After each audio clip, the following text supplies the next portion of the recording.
আলোচনার পাশে থাকতে হলে অবশ্যই চ্যানেলটিকে সাবস্ক্রাইব করে রাখতে হবে এবং পাশে থাকা যে বেল আইকন রয়েছে সেটাকেও কিন্তু প্রেস করে রাখতে হবে। এতে করে ভিডিও আপলোডিংয়ের সাথে সাথে কিন্তু অবশ্যই নোটিফিকেশন আপনারা পেতে থাকবেন।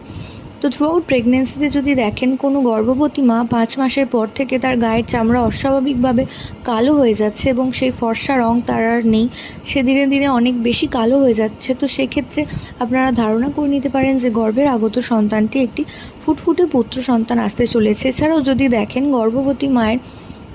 শুধু চামড়াই নয়, তার শারীরিক চেহারাও কিছুটা কদাকার এবং বিশ্রী হয়ে উঠছেন মা,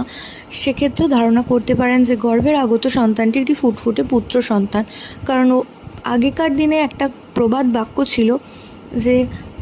মেয়ের মা সুন্দরী এবং ছেলের মা রাক্ষসী, অর্থাৎ এই প্রবাদ থেকে ধরা হতো যে কোনো গর্ভবতী মা যদি দেখতে দিনে দিনে সুন্দর এবং সুশ্রী হয়ে ওঠেন, সেক্ষেত্রে তার